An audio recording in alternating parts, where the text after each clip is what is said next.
I'm Brenda Clough, and I'm going to read from a Victorian thriller titled Marian Halcombe.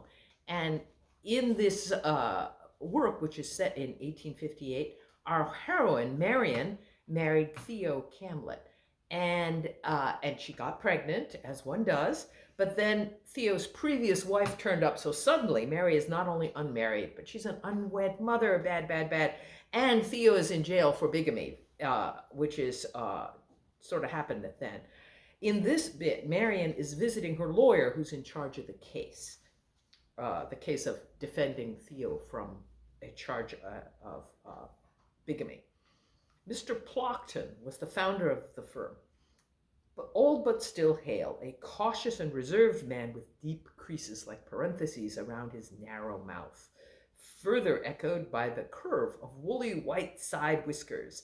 He sat behind a wide wooden desk that took up more than half of the small room. It was stacked neatly with briefs in piles, and on the side of it closest to me was a large silver tray with the tea things on it and a little kettle on a spirit lamp to keep it hot. Mr. Camlet's account up to date is very considerable, Mr. Plockton said, sipping from his own teacup. I understand that you, Miss Halcombe, are bearing the current cost of his legal troubles. With funds that he gave to me for that purpose, I replied. You need not fear, Mr. Plockton. You shall have all the financial backing necessary to win Mr. Camlet's acquittal. I'm a cautious man, Miss Halcombe. I cannot feel that he would wish you to beggar yourself. I was surprised and slightly wary. Surely Mr. Plockton was not suggesting that he didn't want to be paid. His life is worth any money to me. Have you considered, perhaps, that some other arrangement could be made? Remembering my banker's chilly warning, I realized I should not fail to consider every possibility.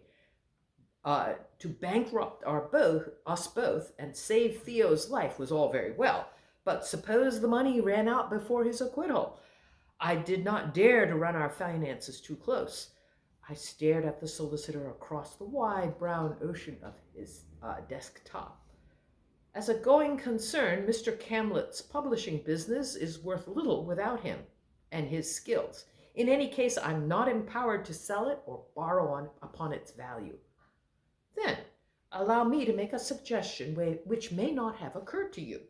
He rose, creaking to his feet, and courteously refilled my cup with his own hands, adding the milk and sugar before I could offer to do it myself. Then he went to the door.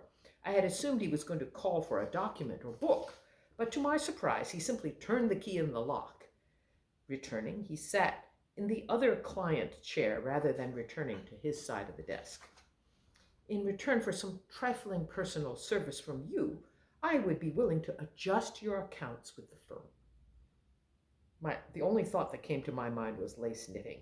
He wanted to purchase knitted lace and... Sir, I gasped, in my condition, the last thing on my mind is dalliance. Your condition is precisely what makes you so attractive to the cautious legal mind, Miss Halcombe. So many lawsuits have I seen for parental maintenance, it would disgust you, my dear lady. This would not be an issue with you for many months. You would not need to tell your family or your paramour, for there can be no unpleasant mementos of our experiences. I jumped to my feet, but to escape I would have to pass close by him. I most certainly could speak, and I shall. And you are aware that I shall simply declare that you made a most improper offer to me in hopes of lessening your crushing legal bills. Mr. Plockton smiled up at me, the elderly crocodile's toothy smile. A woman who has lost her virtue, that inestimable jewel, may hope for very little credence in matters of this sort. You would never make such vile suggestions to a married lady. And you are not a married lady, Miss Halcombe. You are a notorious and shameless character, 3/4 on the way to whoredom. Come now. A little adventure will make your fallen state no worse and will be of mutual benefit. Boldly, I tried to sweep past him. To my complete horror, he seized the blue and gray flounce of my gown, bringing me to a halt. He put his other hand on my rounded belly, brushing aside the cloak and shawl. When I leaned in, he chuckled and pressed his whiskery face into my bosom. Over his shoulder, I snatched the tea kettle from the stand. It was not quite at the boil, but when I poured it down the back of his neck, the effect was most notable. He shrieked at the top of his lungs. "Ah, you termagant!" Writhing, he fell out of the chair with a crash. I dropped the kettle on top of him and, stepping past, turned the key in the lock. The young clerk at the desk in the outer office started to his feet. "Barnaby," I said, "Mr. Plockton has had an accident with the tea kettle. At his age, it may be that a doctor should be called." I passed out into the corridor just as Mr. Smithy came out of the chambers across the way. "Miss Halcombe, oh, dear God, you, above all, should not have consulted Mr. Plockton alone. He sees only gentlemen clients." "Say, rather, that the firm takes care that he sees no ladies." But then I remembered my earlier visit. "You warned me, Mr. Smithy.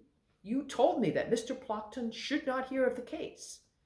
"I'm so sorry that I did not make my hint more plain." Mr. Smithy's curly hair seemed to stand on end with fright. "Let us step this way, if you would." He drew me into his office as the other clerks ran to Mr. Plockton's aid. "Once they've all passed, I will conduct you to your carriage. Our senior partner is due to retire at the end of this year. Although his legal work is very fine, he is eccentric," I offered. "Yes, very good. Eccentric. You are the soul of tact. I beg that you will in future let Mr. Hartwright consult with him." "That would be my very great pleasure.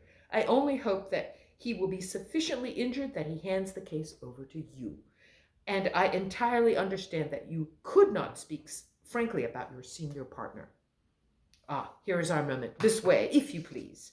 Mr. Plockton's screams could still be faintly heard as I was ushered down the hall and out through the deserted reception room to the street. My coachman was at the curb with the carriage. Mr. Smithy handed me up. Before he could shut the door, I said, "Mr. Smithy, I hope you will not get into hot water yourself for your gallantry. Do not fear I will forget this. You are a true gentleman, and we will do business again." Mr. Smithy's plump face went pink, and he bowed as he shut the door.